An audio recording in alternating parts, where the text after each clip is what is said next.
Olá, pessoal. Eu de novo.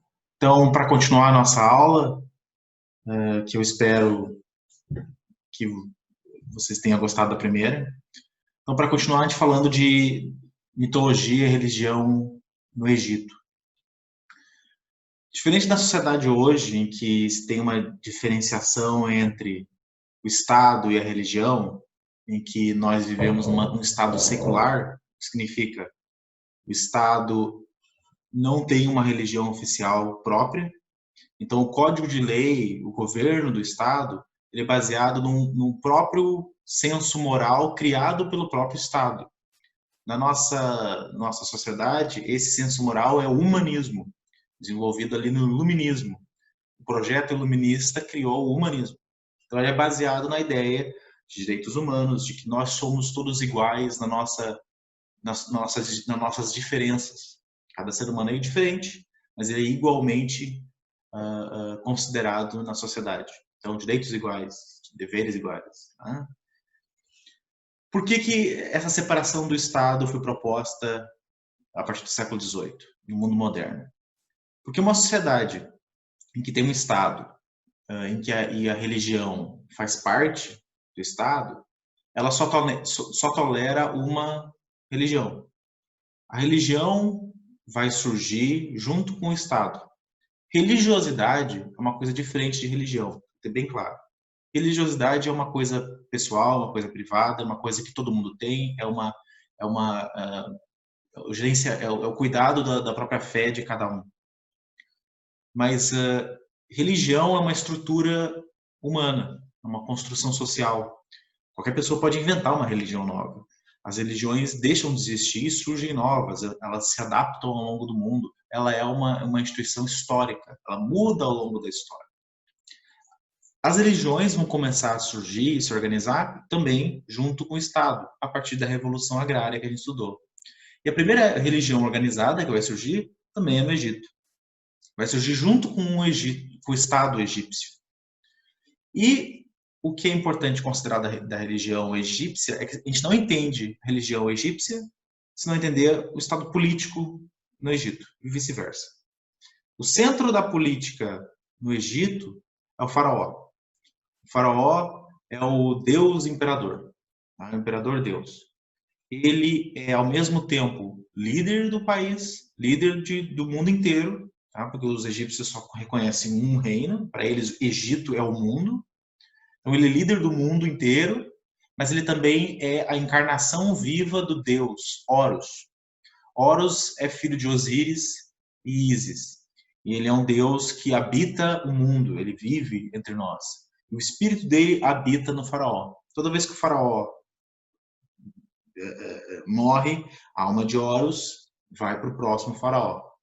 Então, não importa quantos faraó vai ter, sempre ele vai ter que ter esse encargo religioso. Por que a religião e o Estado estão relacionadas?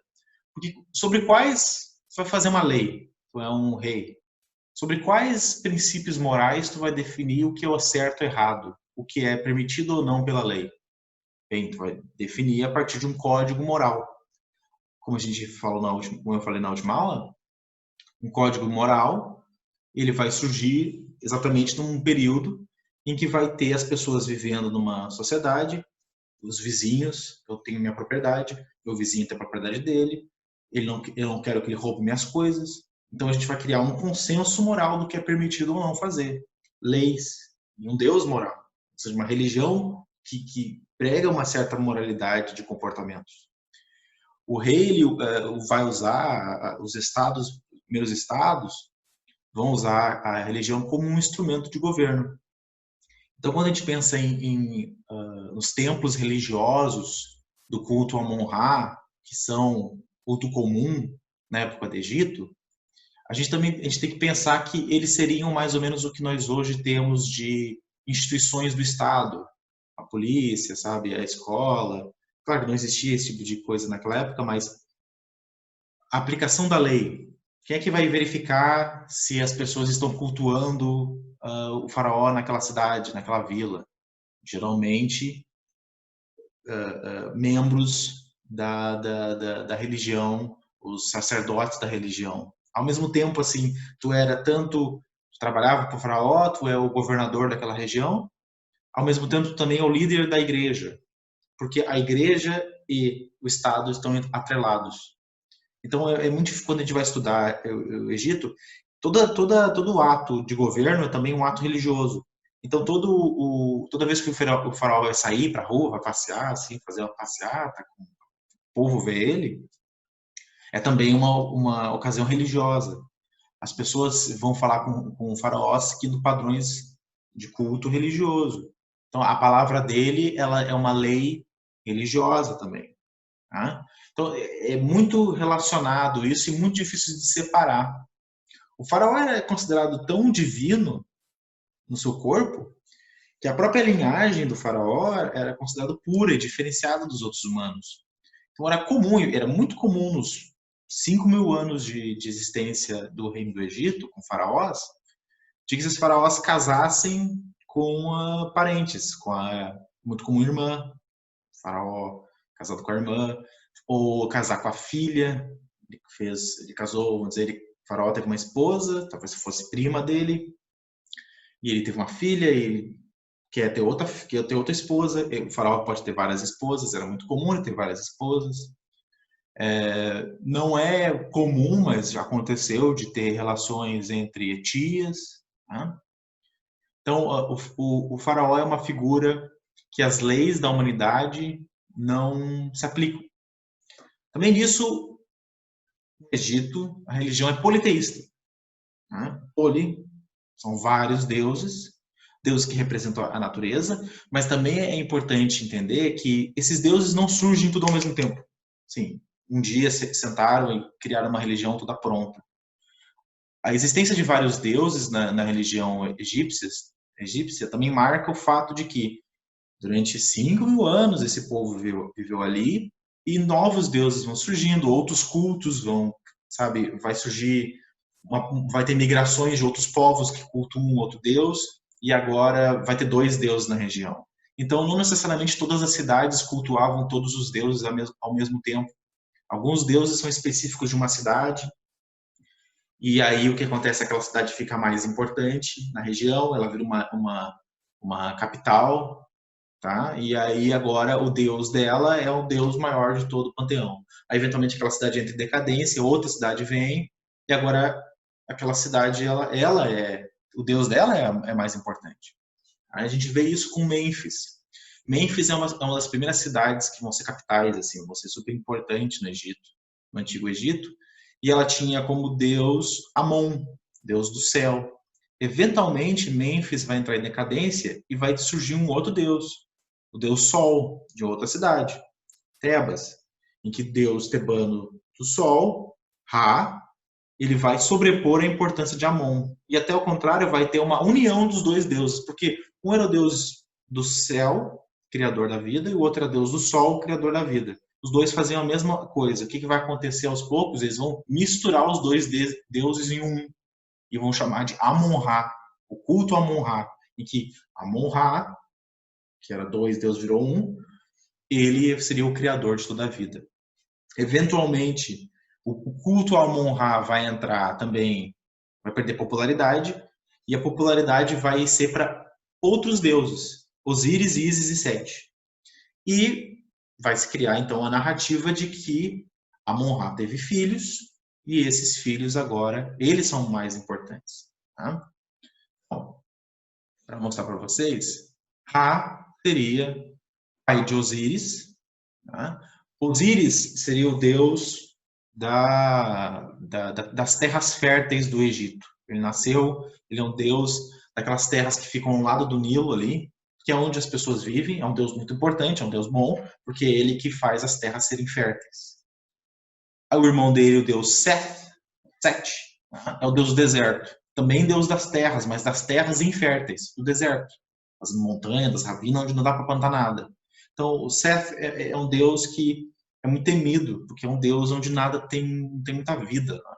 Ele não é o demônio, não é nada, assim. Às vezes ele é bom, às vezes ele é mau, mas ele não é um deus tão popular. E a Ísis, a irmã deles. Ísis é a deusa do Nilo, é a deusa do rio. Ela também é a deusa das cheias do Nilo. Ísis ama Osíris. Por quê? E aqui tem uma questão de interpretação mitológica. As águas do rio, do Nilo, levam nutrientes para o deserto. Apenas as águas, as terras férteis, germinam vida. Né? No deserto, tu joga água e a água ela é absorvida pelo deserto, ele não devolve nada, não cria vida nisso. Então, Ísis ama Osíris. Sete e Osíris, os dois amam Ísis, mas ela só ama Osíris. Então, tem toda uma narrativa, uma história formadora no Egito, de que Ísis amava Osíris, ela vai se casar com Osíris, só que Sete, com ciúme, ele vai matar Osíris. Osíris vai morrer, mas Ísis guarda o corpo dele e assim ele pode renascer no outro mundo. Quando Osíris renasce no outro mundo, no mundo de Harot, Harot, eu acho que não sei, a pronúncia é complicada, mas a deusa da morte, a deusa, né, a deusa que a Harot que deveria ser a esposa de Sete, ele renasce lá, e aí Osíris se torna o deus do submundo, do outro mundo. Ele se torna o deus do lugar onde as almas vão. Através de um sonho, tá? Através de um sonho, Osíris, de vários sonhos, na verdade, e visões, ele aparece para Ísis e ele engravida a própria Ísis. E aí, Ísis e Osíris têm um filho. Esse ali é o Tote, vou falar dele depois. Tem um filho chamado Horus. O Horus, ele nasce na Terra, ele é deus do Egito, é o deus da terra do Egito, é o deus do mundo, é o deus, vamos dizer assim, já que os egípcios só consideravam o Egito como terra, então para eles, ali é o deus principal deles. Então Horus, ele vai vingar o pai dele e vai atacar Sete e libertar a mãe dele, que tinha sido sequestrada pelo Sete. E aí Horus vai reinar sobre esse mundo. Ele vai ser o Deus na Terra. E quando a pessoa morre, ela vai para o reino de Osíris. Então, Ísis, Osíris e Horus são a divina trindade egípcia. Tá? O pai, o filho e o pai, o filho e a mãe. Tá? Isso vai ter uma influência, e a gente pode até depois estudar, logo adiante, da influência do próprio catolicismo, da ideia de Deus e Maria e Jesus. Tá? Mas isso não vamos forçar essa barra agora. Ali em cima, que está atrás de mim, deixa eu ver se eu consigo mexer no meu quadradinho aqui. Aê! Ali em cima está o Tote, Thoth. Tá? O Tote, ele e a pronúncia está errada, mas o Tote, ele é o deus da memória. Ra vai ter vários outros deuses. Tá? Mas, para vocês verem como o faraó se colocava como deus, aqui está um alto relevo do faraó Miquerinos, daquele das pirâmides, a pequena, daquelas 3 pirâmides. Não é tão pequena, mas... não, desculpa, a maior. Tá? A menor. É a maior, mas é a última. Tá? Aqui estão Miquerinos com as suas 2 esposas, que também eram parentes dele, uma era meia-irmã e a outra era prima, em que ele está com o vestido de Osíris, deus da vida, e as 2 esposas dele como as esposas de Osíris, a Hathor, deus da maternidade, e a Ísis, tá? Deusa da ressurreição e do Nilo, da vida. Aqui eu trouxe alguns deuses para mostrar para vocês. Anubis é um deus da morte, é o deus que necessariamente é o deus dos mortos, não da morte, mas é o deus que vai levar e vai preparar as almas para o outro mundo para levar para o reino de Osíris. O Wadjet, que vocês perceberam aquela cobrinha em volta da coroa do faraó, ele tem uma cobrinha aqui no pescoço, aquilo ali é o Wadjet. É uma deusa protetora só do faraó. Ela não serve para nada a não ser faraó. Tá? Ela representa o poder do faraó. Quando o faraó dá uma lei, se tu não aplica, a força de aplicação da lei é o Wadjet. Aqui, a Mat, a deusa da verdade, da justiça, da moralidade, da ordem, da harmonia, é trabalhadora, tem um monte de coisa. E a nossa queridíssima Bastet, a deusa dos gatos, da fertilidade. Uma coisa engraçada de achar é que os egípcios não cultuavam os gatos. Na verdade, era mais comum tu encontrar cachorro nas casas egípcias do que gatos. Os egípcios faziam estátuas de gatos, mas para Bastet, não para qualquer gato. Isso é uma coisa no senso comum que as pessoas acham que os egípcios gostavam de gato pra caramba. Eles gostavam, mas não era assim o bicho preferido deles. O bicho preferido deles era o cachorro. Aqui o Amon, tá? O Amon tá ali, que era o deus principal na era de Mênfis. A Sekhmet é uma deusa da guerra, uma leoa, e os deuses eles podem ser antropomórficos, né? Eles podem ser humanos e ter uma forma animal, eles misturam, é muito comum eles terem o rosto de um animal, a cabeça de animal, o corpo humano. Os deuses podem ser desenhados como animais também, eles mudam de forma dependendo da estátua. A Mut, que era a esposa de Amon, Hathor, deus do céu, da terra e do submundo, aquela que é casada com Osíris também, e o Psiquis, que é horrível de dizer o nome dele, que é Psiquis, que é o deus da lua.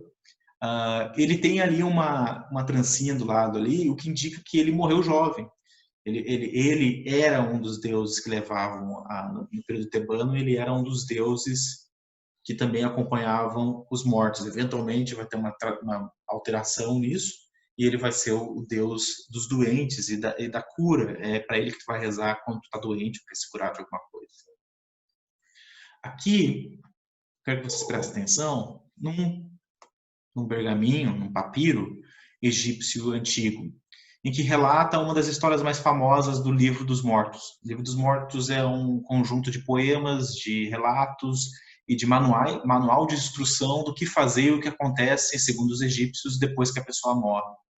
Quando a pessoa morre, a alma dela é levada diante do trono de Osíris. Lá no trono de Osíris tem uma balança. Essa balança, aqui, ó, Anubis ali, a balança que ela, né?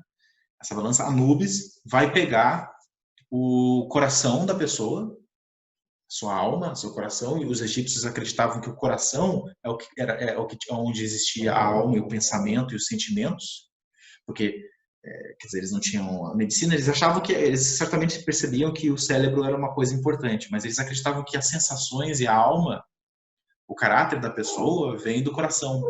Porque se tu prestar atenção, quando tu fica com vergonha, quando tu fica com medo, quando tu tá apaixonado, tu sente teu coração bater. Então eles vão perceber que alguma coisa com as emoções está no coração. Então o coração que regula as emoções, segundo os egípcios. Não é o coração. Mas eles vão pegar o coração, vão botar num lado da balança e do outro lado da balança eles vão botar uma pena. Tá? A pluma da deusa Mate, aquela pluma que ela tem na cabeça ali, aquela pluma da verdade, da justiça e da harmonia, vai ser colocado do outro lado. E se teu coração for mais pesado do que a pluma, babaus, tu não vai para o céu, tu não vai para o reino de Osíris. Você está no mesmo nível mais leve. Se tu não passar nesse teste, tua alma vai ser devorada por aquele monstro ali, que eu acho que eu vou botar... Não, eu me esqueci de botar o nome dele ali, mas eu me esqueci o nome dele, mas ele é uma mistura de jacaré com leão, com guepardo, com rinoceronte, mas ele tem um nome específico. E se tu passar, tua alma vai ser colocada no livro de Osíris, tu vai ser aceito como, né, um servo de Osíris no outro mundo, e teu nome vai ser anotado na memória do mundo. E ali está Tote, o deus da memória. Aqui ele está anotando o nome dessa pessoa para ela poder ir no reino de Osíris. Aqui é a mesma imagem, o que acontece depois, deixa eu ver se eu puxar aqui para cima, em que essa pessoa que já teve o seu coração pesado, lá está o Nubis, lá, e Tote, ele pesou, e ele diz, não, o coração dele está puro, pureza. E aí Osíris, que está ali, está levando a alma dessa pessoa, tá? Para diante de... Não, é Horus, desculpa, Horus, com aquela cruzinha egípcia, levando a alma da pessoa na frente de Osíris. E Osíris sentado no trono com as duas esposas dele. E aí Isis e Hathor. Que daí tu vai poder habitar no reino de Osíris e esperar. Porque também os egípcios acreditavam que eventualmente Osíris ia voltar dos mortos. E o mundo, o reino da terra, que onde habitava apenas Horus, os deuses iam habitar de volta, e isso marcaria o retorno das almas do mundo, que estariam no reino de Osíris, de volta para a terra. Esse grande retorno, que traria um reino de paz e harmonia, de grandes bênçãos para toda a humanidade, esse grande retorno para os egípcios era extremamente importante, a ponto deles desenvolverem estratégias para preservar o corpo das pessoas depois delas morrerem.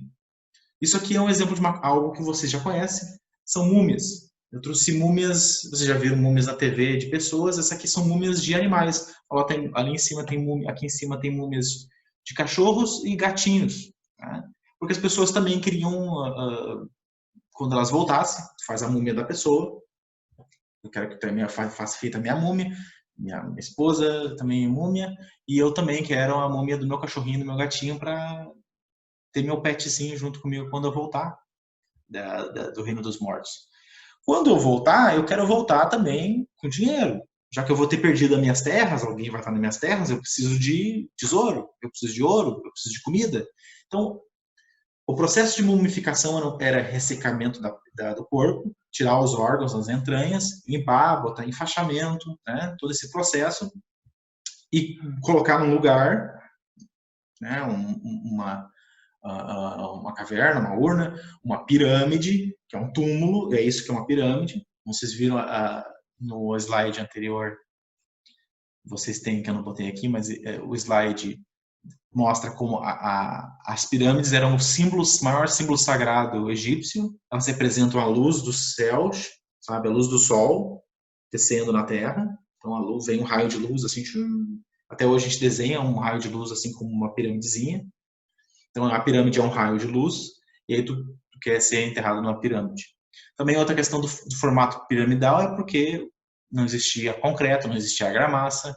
Então, o único modo de criar um prédio era botando pedra sobre pedra. Se tu botar pedra em cima, eventualmente isso cai para o lado. Que nem aquele brinquedo de Jenga, que tu vai tirando as pedrinhas. Não dá para fazer uma torre. Tá? Então, se tu vai botar pedra, vai ter que botar pedra do lado, pedra do outro, e pedra em cima. Pedra do lado, pedra do outro, pedra em cima. Esse formato vai criando um prédio piramidal. É que nem tenta fazer um morro, um montinho de qualquer coisa, sem cola, sem cimento, e tu vai ver que tu vai criar eventualmente uma pirâmide, esse formato aqui, cônico ou piramidal. Por isso que tem tantas pirâmides no passado. Então, vou fazer uma múmia, botar no sarcófago e botar num lugar. Não teria problema. A gente faz até hoje isso. A gente põe num caixão, a gente não preserva não mumifica, mas a gente preserva. Só que os egípcios também, eles guardavam tesouros, porque eles planejavam voltar. Quando eu voltar, eu quero ter dinheiro, eu quero ter comida para comer. Então, eles botavam comida, eles botavam vinho, eles botavam grão de cevada, botavam os pertences pessoais mais importantes. Então, os túmulos egípcios tinham muita riqueza. Então, eles acabavam incentivando as pessoas a assaltar os túmulos. O assalto a túmulos egípcios é uma coisa tão comum que até hoje existe. Tá? Tem pessoas que assaltam túmulos, invadem túmulos perdidos aí até hoje. Então eles tentavam fazer estratégias para não ser roubado. Tá?